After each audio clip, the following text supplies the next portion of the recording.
Noi ovviamente possiamo subirla o governarla. Ecco, noi vorremmo far parte di quella squadra che governa questa opportunità. Da soli non possiamo far nulla. L'occasione irripetibile non deve essere sprecata. Mario Conte, sindaco di Treviso, promette che i sindaci veneti spenderanno fino all'ultimo centesimo i soldi che arriveranno grazie a progetti di qualità che le amministrazioni hanno già nel cassetto.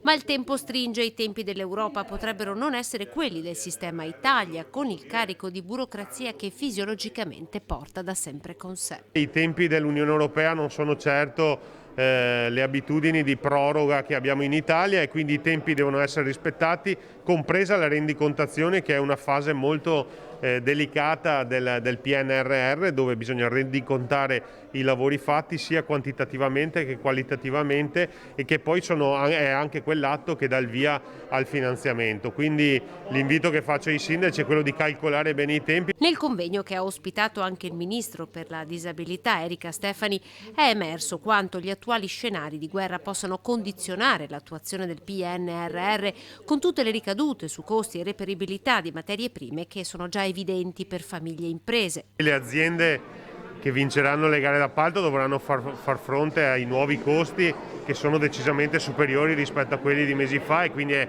evidente che il rischio che il quadro economico sia decisamente cambiato può mettere a repentaglio la tenuta economica anche dei fondi PNRR in questo senso. Un tema che va affrontato di giorno in giorno. Quest'anno, a maggior ragione, anche i bilanci delle amministrazioni fanno fatica a resistere. Conte invoca unione e responsabilità e conferma l'impegno dei comuni veneti. Oggi serve un salva italiani più che un salva Italia, e quindi credo che il governo debba obbligatoriamente intervenire sulle accise e sull'IVA, proprio per dare ossigeno e soldi in tasca ai nostri cittadini, perché se dovesse inchiodarsi il sistema in questa fase, che è proprio chiamata di ripartenza e resilienza, io credo che rischiamo di perdere davvero un'opportunità importante.